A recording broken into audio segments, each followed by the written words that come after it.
Para sa panlapi, umayos, umayos, umaayos, aayos. Halimbawa, umayos ka ng bra mo. Umayos si Kate ng damit niya dahil darating si Ken. Umaayos ako kapag nakita ko si Kate. Kailan aayos ang empleyado mo sa akin? Para sa panlaping in, ayusin, inaayos, inaayos, aayusin. Halimbawa, ayusin mo ang loob ng kotse mo.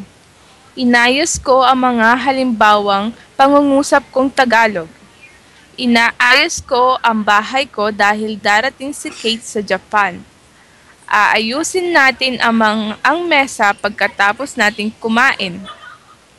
Para sa panlaping mag-ayos, nag-ayos, nag-aayos, mag-aayos. Halimbawa, mag-ayos kayo ng mga sarili nyo dahil parating na ang mga parokyano.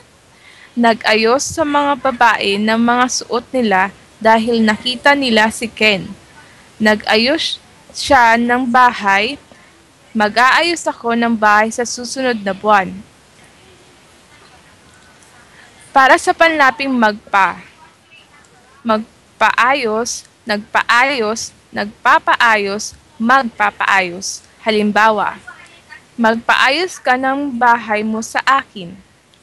Nagpaayos ako ng sasakyan sa lalaking iyon. Nagpapaayos si Ken ng kulungan ng kuneho. Magpapaayos ako bukas ng buhok ko sa bading. Para sa panlaping makapag-ayos, nakapag-ayos, nakakapag-ayos, makakapag-ayos. Halimbawa, hindi ako makapag-ayos kasi may lagnat ako. Nakapag-ayos siya ng bisikleta kahit putol ang isa niyang kamay. Nakakapag-ayos pa rin siya ng buhok. Makakapag-ayos ka pa ba ng makina ng sasakyan?